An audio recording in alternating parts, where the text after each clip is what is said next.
Então vamos abrir a Bíblia, meus irmãos, lá na Epístola de Tiago, capítulo 1, versículo 2 em diante. E o tema da mensagem é: você é um verdadeiro cristão? Parte 3. É a terceira mensagem. Encontraram? Tiago, capítulo 1, versículo 2 em diante. E ele diz assim: meus irmãos, tende por motivo de toda a alegria o passarde por várias provações, sabendo que a provação da vossa fé, uma vez confirmada, produz perseverança. Ora, a perseverança deve ter ação completa, para que sejais perfeitos e íntegros, em nada deficientes. Então vamos orar para que o Espírito Santo nos faça compreender o que Deus está falando conosco agora. Oremos ao Senhor. Senhor Jesus Cristo, já te louvamos, já te adoramos, já sentimos um regozijo na nossa alma, uma alegria no nosso espírito. E agora queremos que essa alegria se torne ainda mais completa, que esse gozo na nossa alma se torne ainda mais profundo, ouvindo a tua voz, sendo ensinado pelo teu Espírito Santo, aprendendo as coisas profundas dos céus, mergulhando nas profundezas do conhecimento sagrado. Fala-nos nessa noite, fala com a tua igreja, fala com os teus escolhidos, fala com os teus pequeninos, fala com as ovelhas do teu rebanho, e fala através de mim, o teu pastor. Usa-me, Senhor Deus, como teu mensageiro, como teu profeta. Inspira-me, dá-me capacidade para que eu possa explanar a tua palavra nessa noite, e que a tua palavra seja o alimento da alma para o teu povo, e que ela seja motivo de louvor, de honras e de glória ao teu santo nome. Eu te peço em nome de Jesus, em nome do Senhor, e que todos que creem digam amém e amém. Meus irmãos, minhas irmãs, igreja de Jesus Cristo, o verdadeiro cristão, ele tem que estar preparado para passar por várias provações. E uma vez que ele é cristão, Deus fala aqui através de Tiago, que ele tem que ter como motivo de toda alegria o passar por contínuas provações. Quer dizer que as provações não podem ser motivo de tristeza, não pode ser motivo de abatimento, não pode ser motivo de murmurações. Quanto mais provações Deus permitir que eu passe, mais a Bíblia diz que eu devo considerar aquilo um motivo de alegria. Então isto aqui é uma verdade que nós não podemos ignorar. Deus prova a minha fé, a tua fé, a nossa fé continuamente. Diga continuamente. Só que essas provações aqui, elas têm um objetivo. Elas visam fortalecer a nossa fé. Não é por acaso que Deus nos conduz às provações, não. Isso aqui tem um propósito. Deus quer, através das provações, examinar a nossa fé, avaliar a nossa fé, torná-la ativa, tornar a nossa fé uma fé que produza frutos, uma fé que glorifica o nome dele. Agora, a nossa fé, nem a minha nem a tua, é avaliada, é provada, não é através da intensidade do amém que você dá na igreja, do glória a Deus. Tem gente que dá um amém que treme o templo, dá um glória a Deus tremendo, mas isso não prova a fé. A nossa fé também não é provada pelo uso de chavões religiosos. Está amarrado, demônio, em nome de Jesus, eu te amarro. Eu declaro portas abertas. Eu declaro a tua cura. Parece uma coisa de muita fé. Não. Também não é provada pelos dias de jejum. A turma da lei faz jejum que não acaba mais. E quanto mais jejum faz, mais aquele indivíduo é reconhecido como um homem ou como uma mulher de muita fé. Não, fazer jejum não prova que a pessoa tem fé, prova que ela não tem conhecimento de Deus. Porque jejum era para os judeus, jejum era do antigo pacto. Nós não somos judeus, nem tampouco um subproduto do judaísmo. A nossa fé também não é provada por a gente fazer um seminário teológico, receber um diploma, ter tirado notas excelentes nas provas. Também não é provada pela pessoa usar roupas conforme a religião determina. Coisa ridícula, né? Mas tem roupa de crente. Não, a mulher crente tem que usar um vestidão arrastando no chão, não pode cortar o cabelo, não pode pintar as unhas. Oh, aquela irmã tem muita fé. Olha a roupa que ela veste. Não, absolutamente não. Aí você diz, pastor, pera lá. Então, quando é que a minha fé é provada? Que a nossa fé é provada? Bom, Deus prova a nossa fé, como Tiago diz aqui, de várias formas e maneiras. Eu vou citar alguma delas para você nessa noite. Primeiro, a tua fé é provada, a minha fé é provada, a nossa fé é provada quando o nosso testemunho é verdadeiro. Vou explicar. Volte um pouco atrás. Abra em Filipenses capítulo 1. Filipenses capítulo 1. Versículo 12. O apóstolo Paulo escreveu à igreja dos Filipenses. E ele disse assim: quero ainda, irmãos, cientificar-vos de que as coisas que me aconteceram têm, antes, contribuído para o progresso do Evangelho, de maneira que as minhas cadeias, às vezes que ele ficou preso, as minhas cadeias em Cristo, se tornaram conhecidas de toda a guarda pretoriana e de todos os demais.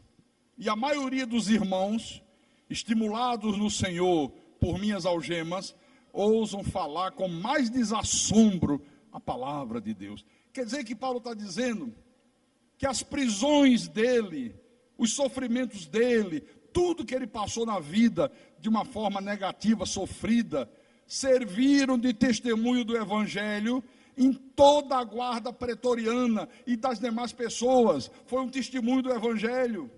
Ele diz, olha, a maioria dos irmãos foram estimulados pelos meus sofrimentos, foram estimulados pelas minhas prisões e passaram a falar com mais ousadia a palavra de Deus. Entenderam? Puxa vida, que fé esse homem tem. Olha o que esse homem suporta. Olha só, o cara está atrás das grades e ele não cessa de falar da verdade, e ele não recua, e ele não nega o nome de Jesus, ele não nega o evangelho que Jesus lhe confiou. Maravilhoso. Amém? Vira um pouco à frente no capítulo 4, dessa mesma epístola.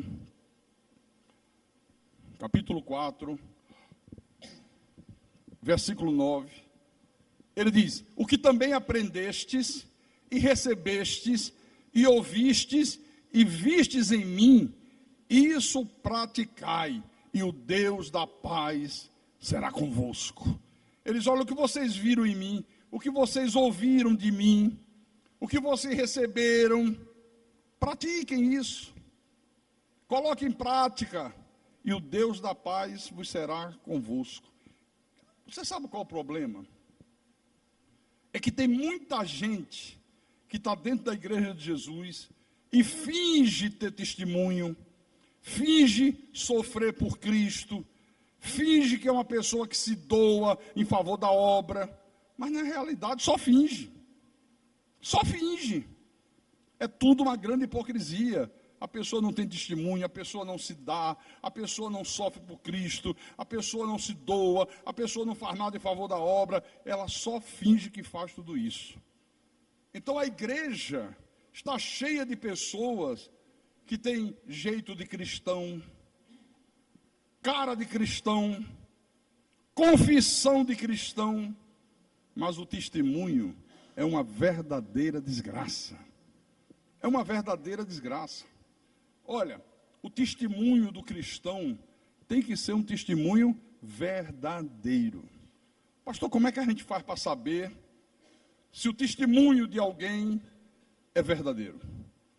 Tem várias maneiras. Por exemplo, quer saber se o testemunho de uma pessoa é verdadeiro? Pergunta para a esposa dele, ou para o marido dela. Pergunta para os filhos. Pergunta para os colegas de trabalho. Pergunta para os vizinhos dele. Aí você vai saber se é verdadeiro ou se não é verdadeiro. Porque às vezes na igreja o cara diz uma coisa, quando chega em casa é outra.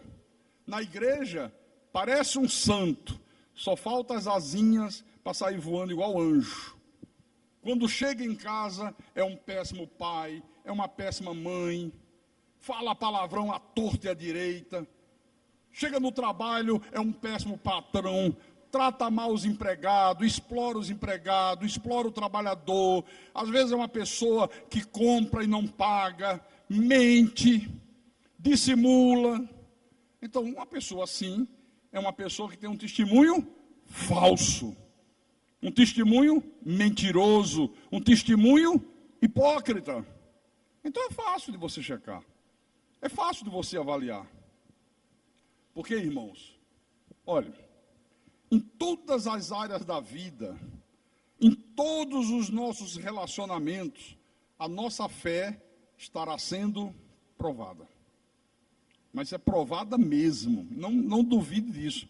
A coisa é tão séria, mas tão séria, que até os filhos do diabo dão testemunho da fé de Paulo. Você quer ver? Abre em Atos dos Apóstolos, capítulo 19. Atos 19.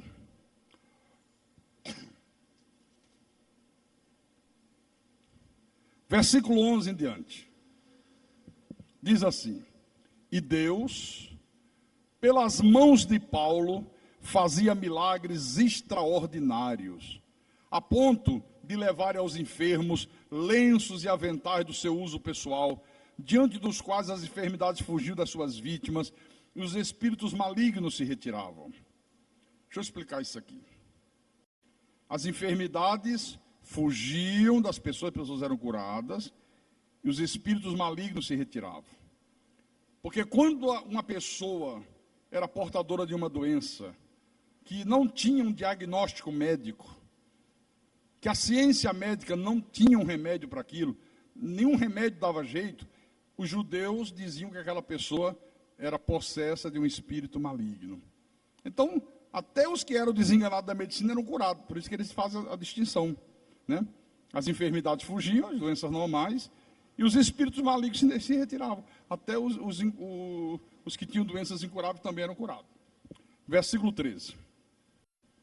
E alguns judeus, exorcistas ambulantes, tentaram invocar o nome do Senhor Jesus sobre possesso de espíritos malignos, sobre filho do diabo, sobre gente da pior espécie, dizendo: esconjuro-vos por Jesus a quem Paulo prega. Os que faziam isto eram 7 filhos de um judeu chamado Seva, sumo sacerdote. Mas o espírito maligno lhes respondeu: conheço a Jesus e sei quem é Paulo, mas vós, quem sois? Mas vocês, quem são vocês? E o possesso do espírito maligno saltou sobre eles, subjugando a todos, e de tal modo prevaleceu contra eles, que desnudos e feridos fugiram daquela casa. Eu conheço Jesus, sei quem é Paulo, homem de Deus, de fé, tem testemunho verdadeiro, fiel a Deus, fiel à palavra. Mas vocês, quem são vocês? Bando de vagabundo, bando de mentirosos. E partiu para cima da turma e tibumba para lá, tibumba para cá, e a turma saiu feridas e desnuda, bem feito. Então o que eu quero dizer com isso aqui? Olha, Você pode não ser uma pessoa conhecida na sociedade. Você pode ser apenas mais um no meio da multidão. Mas eu quero dizer para você o seguinte: até os filhos do diabo sabem quem você é. Sabe que você é de Deus. Sabe que você é um eleito. Sabe que o teu nome está escrito no livro da vida desde antes da fundação do mundo. Sabe que a tua fé é verdadeira. Amém? Diga glória a Deus. Diga louvado seja o nome de Jesus Cristo.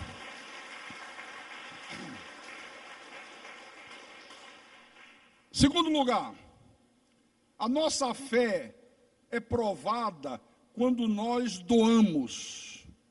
Porque a igreja moderna, ela tem feito as pessoas acreditarem que o cristão, o filho de Deus, ele tem que ser reconhecido por aquilo que ele recebe. Não é assim? Olha, fulano ganhou um carro, comprou um carro novo, comprou uma casa, foi promovido no trabalho, ganha muito dinheiro, muita grana, é de Deus. Não. O cristão, ele é conhecido por aquilo que ele doa, por aquilo que ele dá. Vamos entender isso. Venha em João, livro de João, capítulo 15.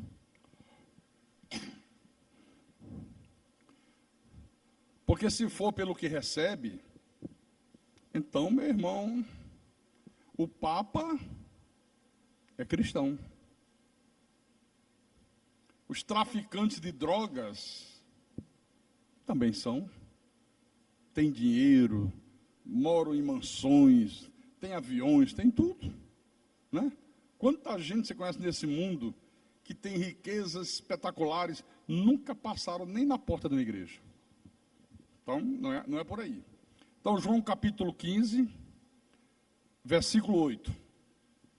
Jesus disse assim: nisto é glorificado meu Pai, em que deis muito fruto, e assim vos tornareis meus discípulos. O que é o fruto, hein? É aquilo que eu produzo em relação ao meu próximo e que vai servir para glorificar o nome de Jesus. É aquilo que você faz para abençoar o próximo e Deus é glorificado por isso. Esse é o fruto. Então, a marca registrada do cristão é o quê? A doação. A prova da nossa fé é a maneira como nós doamos e aquilo que nós estamos doando. Essa é a prova da nossa fé. Aí vem a pergunta: pastor, e o que eu tenho que doar? Tanta coisa, meu irmão. O cristão só vive doando tanta coisa. Por exemplo, amor. Né? Que coisa melhor do que doar amor? Abra na primeira epístola de João. 1 de João, capítulo 4, versículo 20. Diz assim: se alguém disser, amo a Deus, e odiar a seu irmão, é mentiroso. Pois aquele que não ama seu irmão, a quem vê, não pode amar a Deus a quem não vê. Eu falei disso domingo. Se você não consegue amar o teu irmão a quem você vê, a Bíblia diz, você não consegue amar a Deus que você não vê. Se você não consegue ter consideração com o teu pastor que você está vendo, o pastor saiu de Natal, veio passar 2 semanas com a gente, deixou família, deixou os filhos, tudo lá, para dar o melhor, para nos pastorear, é o pastor da nossa alma. Se você não tem consideração e não vem aos cultos que eu faço, a Bíblia diz, você também não tem consideração com Deus, não. Se com Ele que você está vendo, você não tem, imagine com Deus, que você não vê. Então, doe amor, doe consideração, doar perdão. Mateus, capítulo 6, versículo 14.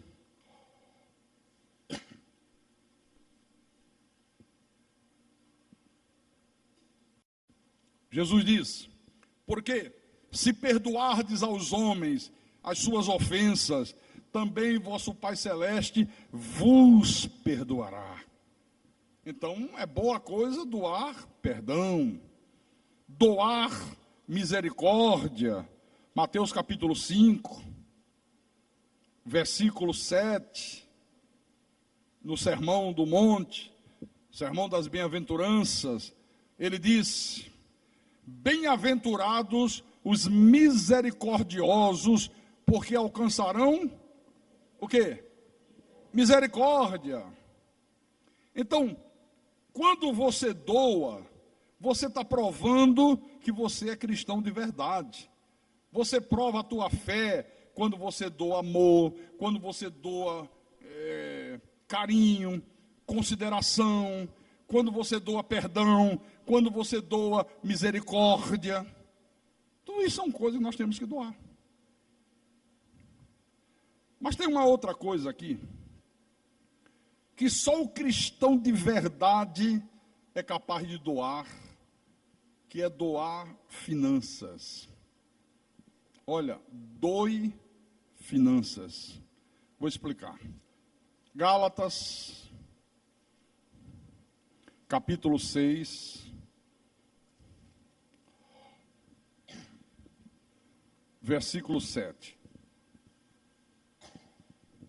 Paulo diz aos irmãos da Galácia: não vos enganeis, de Deus não se zomba, pois aquilo que o homem semear, isto também se fará. Quer dizer que a vida cristã, ela é movida, ela é regida por essa lei aqui, ó, a lei do plantar e colher. Aquilo que eu planto é aquilo que eu colho. Versículo 10. Por isso, ele diz: enquanto tivermos oportunidade, façamos o bem a todos, mas principalmente aos da família da fé. Façamos o bem a todos, não importa se é espírita, se é muçulmano, se é ateu, se é drogado. Se eu tenho a oportunidade de fazer o bem, eu faço.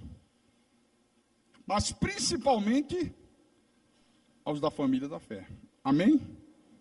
Então, doar amor é fazer o bem, doar misericórdia é fazer o bem, doar consideração é fazer o bem, doar finanças é fazer o bem.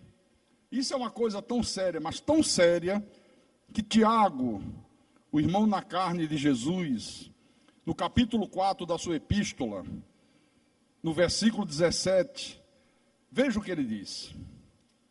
Olha como isso tem de uma seriedade absoluta, uma importância muito grande. Tiago, capítulo 4, versículo 17. Portanto, aquele que sabe que deve fazer o bem e não o faz, nisso está pecando. Quer dizer, se você sabe que tem que perdoar e você não perdoa, você está pecando. Sabe que tem que ser misericordioso, não é misericordioso, está pecando. Sabe que tem que ter consideração, não tem consideração, está pecando. O povo evangélico acha, quando fala de pecado, a primeira coisa que vem na cabeça da turma é adultério, prostituição, frequentar macumba, né? Só essas coisas cabeludas, sabe? Não, pecado é toda e qualquer desobediência à palavra de Deus. Então, aquele que sabe que deve fazer o bem e não o faz, nisso está pecando. Aí eu pergunto para você que está aqui nessa noite: o que você tem doado no dia a dia da tua vida? Você tem doado amor? Você tem doado perdão? Você tem doado misericórdia? Você tem doado consideração? Você tem doado finanças? O que você tem doado? Terceiro lugar, a nossa fé é provada quando tudo está correndo bem na nossa vida. Sabe por quê? Não, mas é mesmo. Sabe por quê, irmã Ione? Porque quando tudo vai mal, até o ateu, ele pensa em se converter. O cara é ateu, diz que não acredita em Deus, Aí de repente explode um câncer, alguém vai falar de Deus para ele diz, será que Deus existe mesmo, hein? Eu vou, não custa nada, né? Eu vou lá tentar. É verdade, irmão. Será que Deus existe? Não custa nada tentar, né? Estou morrendo. Olha, quantos artistas da música popular brasileira que fizeram sucesso no passado, o seu tempo passou, estavam aí na bancarrota, falidos, sem gravar disco, sem vender, sem ganhar dinheiro, depressivos. E aí alguém acenou com a possibilidade do sujeito gravar música gospel. E o cara abraçou aquela possibilidade. E hoje estão aí se dizendo convertidos, vendendo CD com música gospel, ganhando rios e rios de dinheiro. O cara se converteu. Estava falido, queria nem saber de igreja. Queria nem saber de Deus, mas alguém chegou, vamos lá, eu vou te levar lá. Eu falo com o pastor, olha, você pode até gravar um CD com músicas gospel. Olha, se a turma gostar, você tem um mundo de gente nesse país comprando teu disco. Aí o cara vai. Aí o pastor, vamos gravar um disquinho. Eu não vou citar nomes aqui de artista, mas está assim deles. Ó. Tem um que estava com depressão, não saía mais nem de dentro do quarto. Aí levaram ele para uma determinada denominação aí. E disseram, não, vamos gravar um DVD com você, só música gospel. Olha, vai vender, vai ser sucesso. Acabou a depressão, acabou tudo. O cara já disse que se converteu. Então, a nossa fé é provada quando tudo está correndo bem na nossa vida. Nós tivemos um irmão aqui nessa igreja. Deixa eu corrigir a minha confissão. Nós tivemos um homem aqui na igreja, não posso chamar de irmão. Ele se dizia irmão, mas não era irmão. Aí um dia saiu da igreja. Saiu, sem motivo, sem razão, foi embora. Aí disse que ele ficou muito doente. Aí foi internado no hospital. E estava, morre ou não morre? Aí quando ele viu a coisa preta, disse que ele estava na UTI e falou com o médico assim, doutor, é o seguinte, hoje é domingo, eu queria que o senhor autorizasse eu ir na minha igreja assistir um culto. Eu estou sentindo de Deus de ir. E o médico disse, de jeito nenhum, o senhor não pode sair daqui. Não posso? Pois eu vou por minha conta. Mas tá bom, então só assina aqui. Ele assinou e veio. Entrou por aquelas portas ali, parecia uma alma. Eu nunca vi alma, mas devia ser uma coisa daquele, uma alma penada, assim. Eu digo, Deus do céu. Aí o pessoal diz, não, é fulano. Assistiu o culto domingo de manhã, acabou, foi ao meu gabinete, conversou comigo, pastor, eu nunca devia ter saído daqui, mas Deus tocou no meu coração e hoje eu tomei um ato de fé. Aí contou, o médico não autorizou, eu digo, pois eu vou por minha conta, mandou eu assinar um termo de responsabilidade, eu assinei um termo de responsabilidade e agora só saio daqui para o cemitério. Ok. Na hora do sufoco é assim. Aí foi melhorando, melhorando, melhorando, ficou bom. Ficou perfeito. O filho e a nora participavam aqui do louvor. Aí começaram a relaxar, começaram a fazer a obra de Deus relaxadamente. Pastor Eric exortou uma vez, exortou duas, exortou três. Disse, pastor Carlos, não adianta, eles não querem levar a sério, eu vou mandar eles sentarem no banco, mande. Aí quando o velho soube, disse, se botar meu filho no banco, se tirar meu filho do louvor, eu saio na mesma hora. E saiu. E hoje, coitado, vive numa cadeira de roda, morre ou não morre, os 2 rins paralisados, fazendo hemodiálise 3 vezes por semana. Então, é um exemplo emblemático, né? Na hora do sufoco, o cara se apega. Daqui só para o cemitério. Melhorou, já endurece o pescoço de novo, já começa a aprontar. Então, eu quero dizer para você que na hora do sufoco é mole. É como aquela pessoa que está se afogando. Ela se agarra a qualquer coisa que aparecer na frente, meu querido. Ela está se afogando, ela não sabe nadar. O que aparecer, ela agarra. Por isso que é muito perigoso e salvar alguém que está se afogando. Só quem tem técnica, só quem sabe. Porque senão morre junto. que depois que ela agarrar em você, não larga mais nunca. Não, é verdade, rapaz. É verdade. Então, na hora do sufoco, a pessoa vem aos cultos, ela arranja tempo para ler a Bíblia, ela arranja tempo para orar, ela vem conversar com o pastor no gabinete, vem fazer aconselhamento espiritual. Isso na hora do sufoco. Quando está tudo correndo bem, aí a coisa já muda de figura, aí já é diferente. Começa a faltar cultos, aí alega que não tem tempo, não ora, acha que não precisa mais ler a Bíblia. Está tudo correndo bem, não, Deus está vendo a minha fé, olha como Deus está me abençoando, olha como está tudo correndo às mil maravilhas, olha como está tudo um mar de rosa. Não guarda o dia do Senhor. Esse é o problema. Então a nossa fé é provada quando tudo vai bem. Aí Deus prova se você tem uma fé verdadeira. Venha lá no livro de Jó. Jó capítulo 1.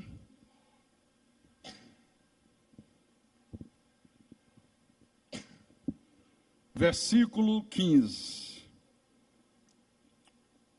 Não, versículo 15 não, espera lá. Jó capítulo 1. Leia do versículo 1 em diante. Do versículo 1 em diante. Todos encontraram? Posso ler? Então vou ler. Havia um homem na terra de Uz, cujo nome era Jó, homem íntegro e reto, temente a Deus e que se desviava do mal. Nasceram-lhe 7 filhos e 3 filhas. Possuía 7.000 ovelhas, 3.000 camelos, 500 juntas de bois e 500 jumentas. Era também muito numeroso o pessoal ao seu serviço. De maneira que este homem era o maior de todos os do Oriente.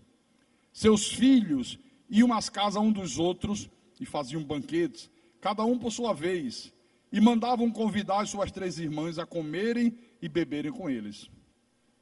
Decorrido o turno de dias de seus banquetes, chamava Jó a seus filhos e os santificava. Levantava-se de madrugada e oferecia holocaustos segundo o número de todos eles, pois dizia: talvez tenham pecado os meus filhos e blasfemado contra Deus em seu coração. Assim o fazia Jó continuamente. Olha que coisa. Um homem influente, um homem poderoso, um homem que era o mais rico de todo o Oriente, mas todo o poder que ele tinha, toda a influência que ele exercia, toda a riqueza que ele possuía, nada disso interferiu no seu relacionamento com Deus. Nada interferiu. Ele tinha um relacionamento com Deus perfeito. Vocês lembram de Daniel? Um dos homens mais poderosos da Babilônia. Vamos lá no livro de Daniel, capítulo 6.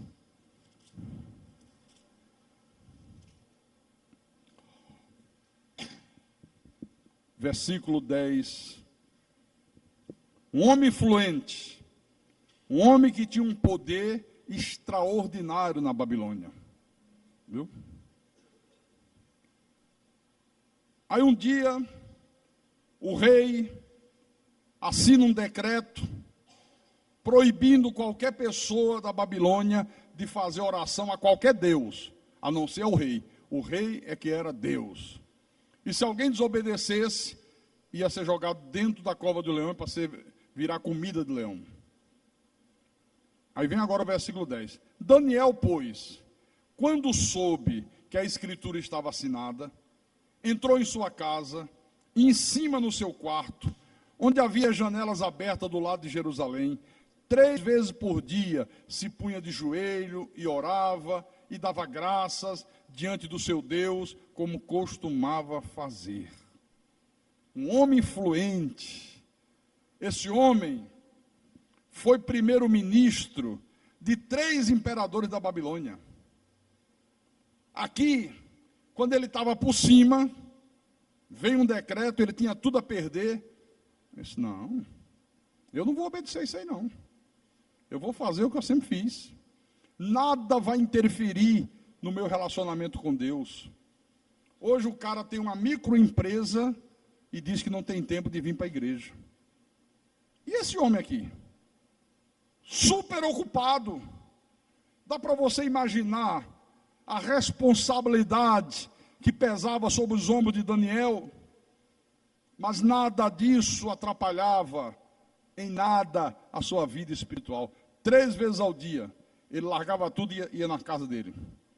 Entrava no quarto, janela aberta, não era escondido, e orar a Deus como ele costumava fazer. Quer dizer que Daniel se manteve fiel, Daniel manteve a sua fé no momento que ele tinha mais prestígio, no momento que ele tinha mais poder. Estava por cima. Isso eu não quero nem saber. Eu imagino alguém dizendo para Daniel: Daniel, pense bem, olha a posição que você está. O rei vai te tirar, cara. E você vai morrer. Preserva. Né? Não é sempre assim? Ele disse: não. O meu relacionamento com Deus, nada vai atrapalhar. Nada. Se eu tenho que ir para a igreja terça-feira à noite, eu vou para a igreja. Se eu tenho que ir quinta-feira à noite, eu vou quinta-feira à noite. Se eu tenho que ir domingo de manhã, domingo à noite, eu estarei lá. Doa quem doer, custe o que custa. Será que nós temos feito assim? Será que todos os irmãos da igreja estão aqui agora? Tirando aqueles que trabalham, estão dentro de uma fábrica agora, num shopping, no hospital. Tirando esses, os outros são indesculpáveis. Indesculpáveis. Está aqui, ó.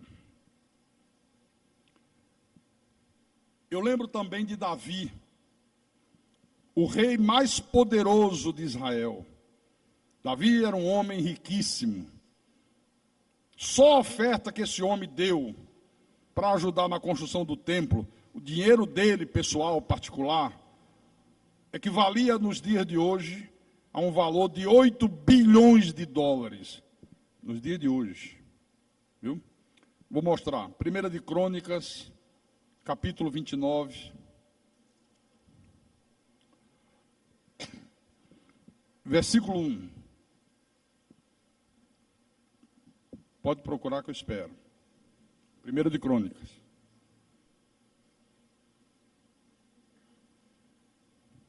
Todos? Então lá vai.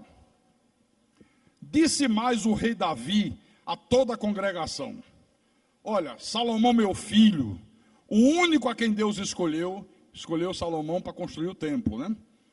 É ainda moço e inexperiente, e esta obra é grande, porque o palácio, o templo, não é para homens, mas para o Senhor Deus. Eu, pois, com todas as minhas forças, com o poder que eu tenho nas mãos, já preparei para a casa de meu Deus ouro para as obras de ouro, prata para as de prata, bronze para as de bronze, ferro para as de ferro, e madeira para as de madeiras, pedras de ônix, pedra de engaste, pedras de várias cores, de mosaicos, e toda sorte de pedras preciosas, e mármore, e tudo em abundância.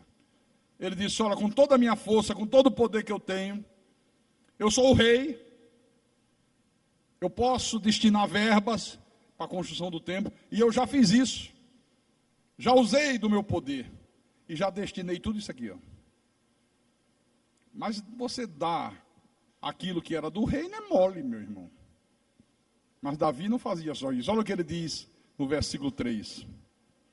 E ainda, porque amo a casa de meu Deus, o ouro e a prata particulares que tenho, dou para a casa de meu Deus, afora tudo quanto preparei para o santuário. Aí ele faz outra vez a relação aqui. 3.000 talentos de ouro, do ouro de Ofir, 7.000 talentos de prata purificada, para cobrir as paredes das casas, ouro para os objetos de ouro e prata para os de prata, e para toda obra de mãos dos artífices. Quem, pois, está disposto hoje a trazer ofertas liberalmente ao Senhor? depois de dar o exemplo, ele diz: agora, quem está disposto hoje a trazer oferta liberalmente, de livre e espontânea vontade ao Senhor? Quem está disposto a fazer isso? Ele poderia ter dito: olha, eu já dei uma fortuna como rei, pô, você ainda quer que eu pegue do meu? Eu conheço gente que, se estivesse no lugar de Davi, e depois se assinasse uns decretos lá, fosse o presidente da república: olha, estou destinando aí 500 mil reais para a construção do templo da igreja. E depois você disse assim: você não vai dar uma oferta não? Está achando pouco? Puxa vida, ó, eu assinei um decreto dando 500 mil, o cara ainda quer que eu dê oferta. Davi disse: não, porque amo a casa do meu Deus, o ouro e a prata particulares que eu tenho, dou para a casa do meu Deus. Aquilo que é meu, aquilo que é minha propriedade, eu dou para a casa do meu Deus. E pergunto a vocês: quem está disposto hoje a trazer ofertas liberalmente ao Senhor? Você sabe o que esse homem aqui dizia? É o rei. Depois de fazer tudo isso, depois de dar exemplos extraordinários, sabe o que esse camarada aqui dizia? Vai ficar sabendo agora. Salmo 27.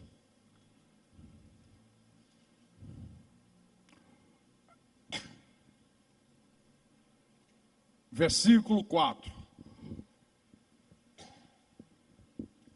Ele dizia assim, olha só: uma coisa peço ao Senhor e a buscarei, que eu possa morar na casa do Senhor todos os dias da minha vida, para contemplar a beleza do Senhor e meditar no seu templo. Aleluia.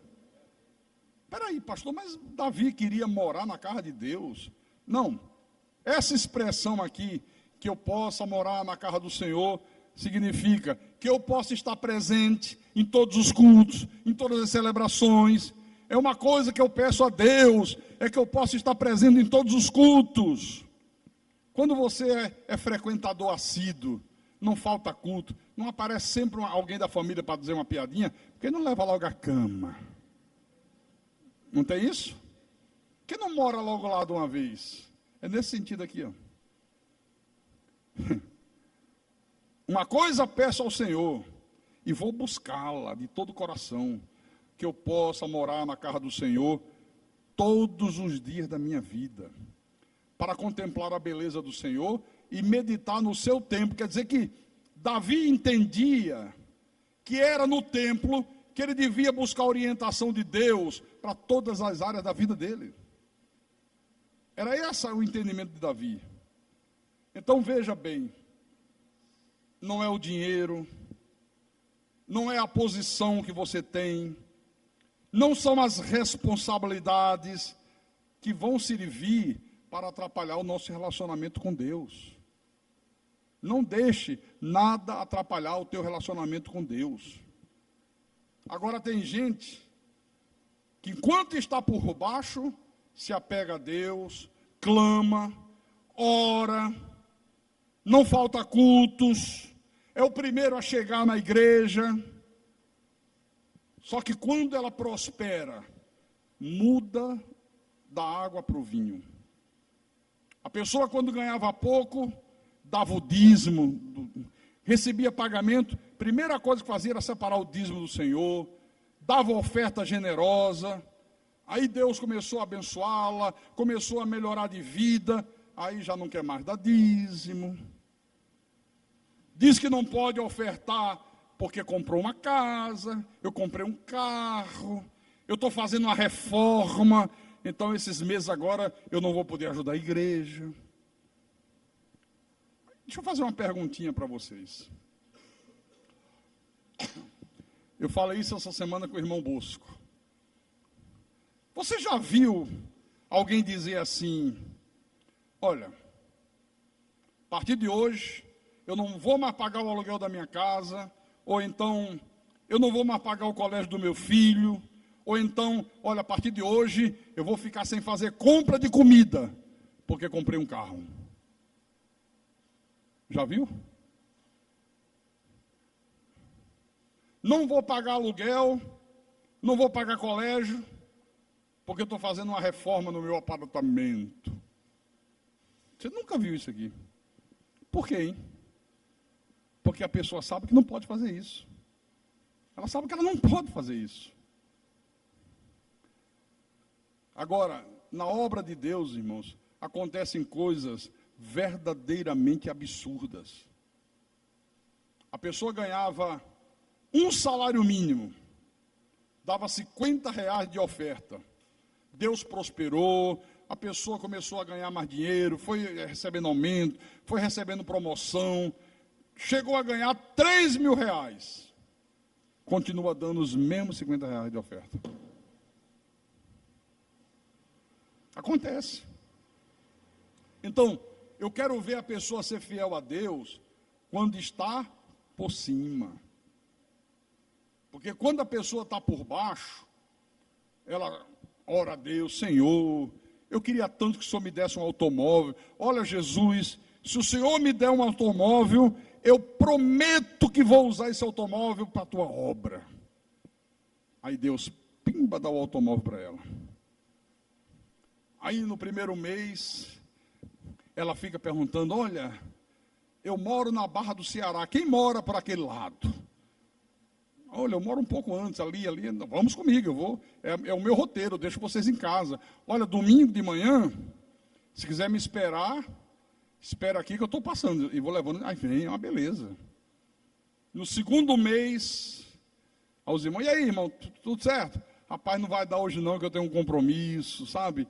Eu vou sair daqui, vou não sei para onde. E na volta, domingo de manhã. Não, domingo de manhã também não vai dar. Aí começa a desculpa. Eu vou por outro caminho, eu vou ter que fazer um outro compromisso. Olha, meu irmão e minha irmã,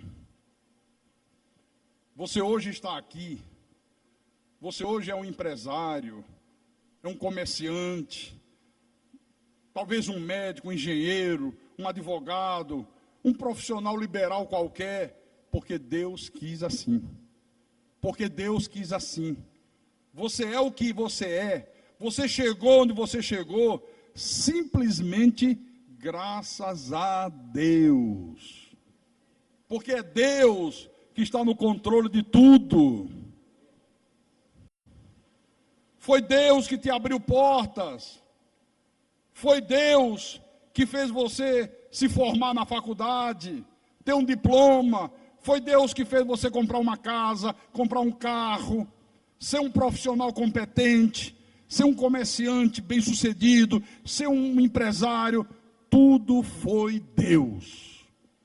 Tudo foi Deus. Amém? E para terminar, a nossa fé é provada quando nós damos prioridade ao reino de Deus.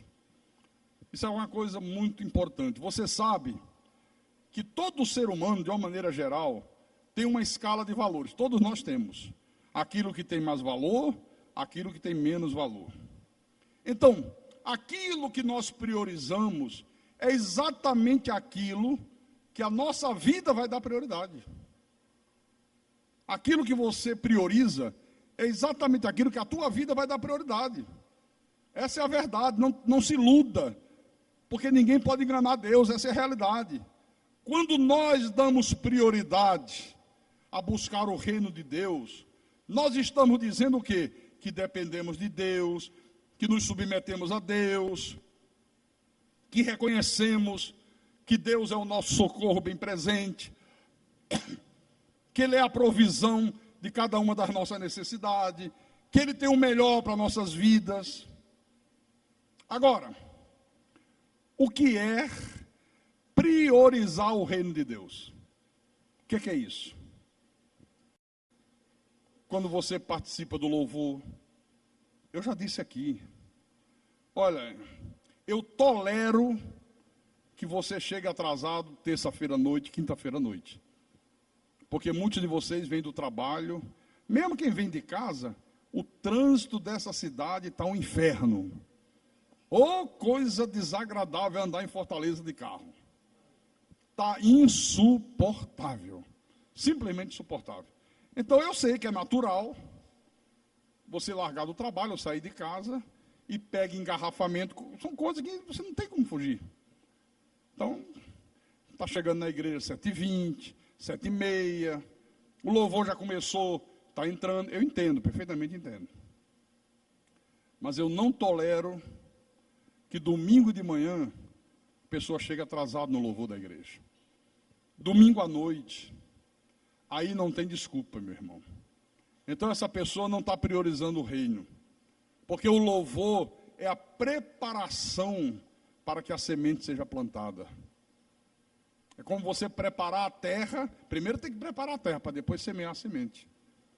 No meio dos louvores Deus habita. No meio dos louvores Deus opera sinais, Deus opera maravilha. Olha como é importante o louvor. Então priorizar o reino de Deus é a tua frequência aos cultos. Você está hoje aqui? Será que você vai estar quinta-feira? Ou vai fazer graça com Deus quinta-feira? Não. Eu já fui terça, né? Eu vou domingo. Vou dar uma pausa na minha dieta.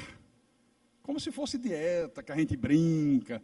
Hoje eu não estou afim de comer isso aqui não. Eu estou afim de comer doce. Aí quebra a dieta, faz uma esculhambação danada. Deus não é dieta para se fazer esculhambação. Né? Então, é o guardar o dia do Senhor.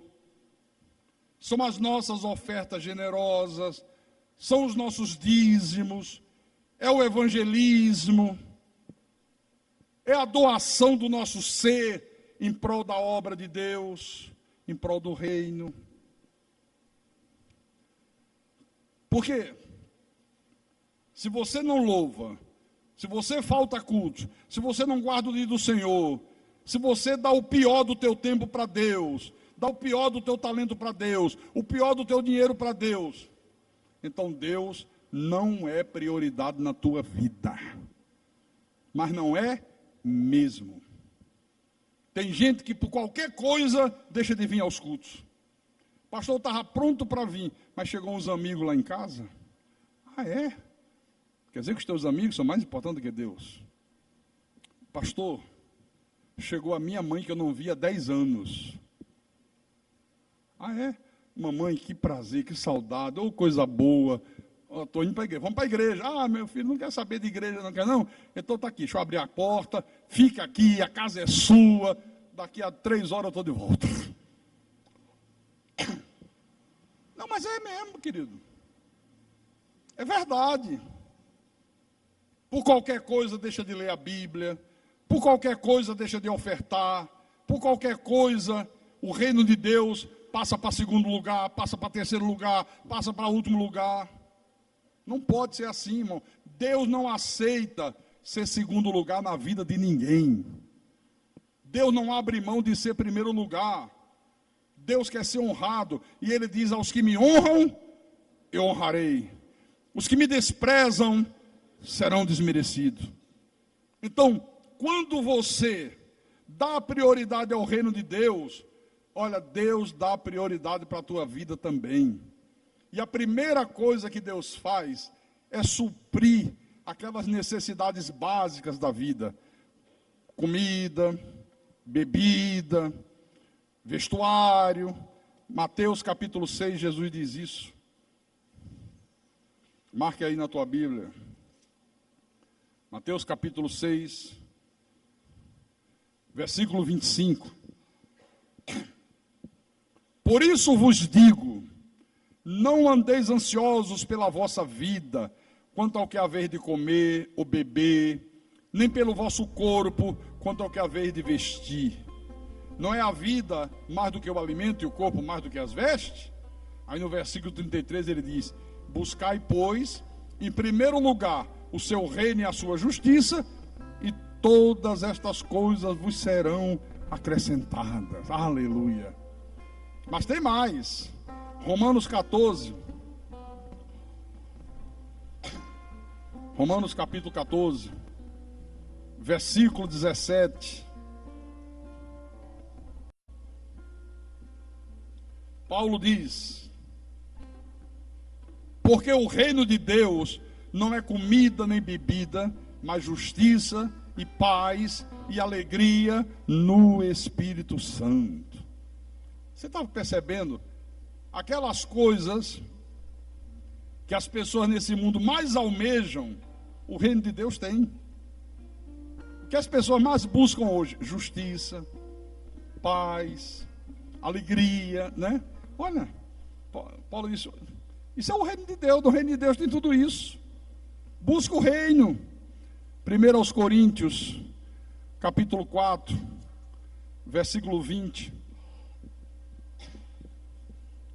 Ele diz: porque o reino de Deus consiste não em palavra, mas em poder. Então, quando eu dou prioridade ao reino de Deus, quando você dá prioridade ao reino de Deus, você tem poder para vencer as tuas lutas, para vencer os teus inimigos, você tem poder para vencer as tentações, para vencer o pecado, para vencer tudo. Tudo! Então, por tudo isso aqui, é que o nosso testemunho tem que ser um testemunho verdadeiro, a nossa fé tem que ser provada e aprovada, para que ela redunde em louvores e glórias ao Deus Todo-Poderoso. Para a gente terminar, 1 de Pedro, capítulo 1, versículo 7.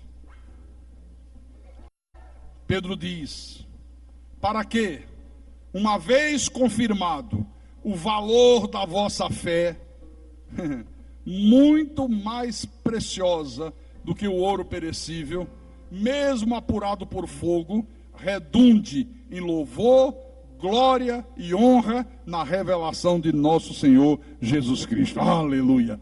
Olha, irmãos, a nossa fé, ela só é uma fé de valor, ela só é uma fé aprovada quando ela resulta em louvor, honra e glórias ao Deus Todo-Poderoso. E eu oro a Deus para que nenhum de nós aqui tenha a fé reprovada. Que na hora que a tua fé for provada, Deus diga: olha, essa é de primeira qualidade. Esse é o melhor ouro que tem. Essa é uma fé legítima. Essa vale muito. E ela vai redundar em louvor, honra e glórias ao Deus Todo-Poderoso. Amém? Porque se for reprovada, você está ferrado, você está frito, meu irmão. E quem tem ouvidos para ouvir, que ouça o que o Espírito falou à igreja nessa noite. Em nome de Jesus Cristo, para a glória de Deus.